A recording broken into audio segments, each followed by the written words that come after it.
Влизам късно, пред мене други няма. Пулсът ми бие, диагноза опасна. Казват спокойно, няма как да стане. Като пред теб треперя от желание. Питаш ме боли ли, боли ме от теб. Усмивката ти е забраненият лек. Слушалка студена, поглед горещ. Лечението тук е еротичен процес. Отпреказваш, дишай, аз губя контрол. Това не е преглед, а любовен протокол.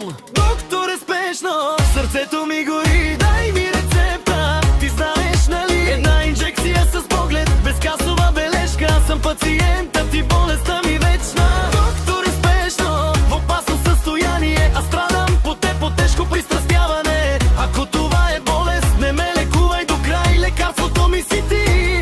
Дай ми го, дай, дай, подай ми го, дай. Дай, дай, подай ми го, дай. Казваш, това е сериозно, аз само кимам. Главата ми гори от страстта, която имам. Градусът е висок, но май от любов. Тук не помага хапче, май само пищо. Бяла стая, бели светлини, като клуб след 4. Дявола в мен ще се усмири. Шепнеш ми спокойно, а ризата ми стяга. Тая от качалка няма вече да избяга. Но казваш, не се вълнувай, но късно е вече. Главата не съм добре най-вече. Докторе, спешно, сърцето ми гори, дай ми рецепта. Ти знаеш, нали? Една инжекция с поглед, безкасова бележка. Аз съм пациента ти, болестта ми вечна. Докторе, спешно, в опасно състояние. Аз страдам по теб, по тежко пристрастяване. Ако това е болест, не ме лекувай до край. Лекарството ми си ти.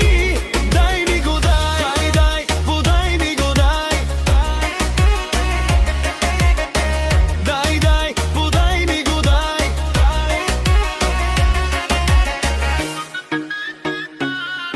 Ало, ало, докторе. Не минава. Май трябва второ мнение. И трето. И така цяла нощ. Доктор, е спешно, в опасно състояние.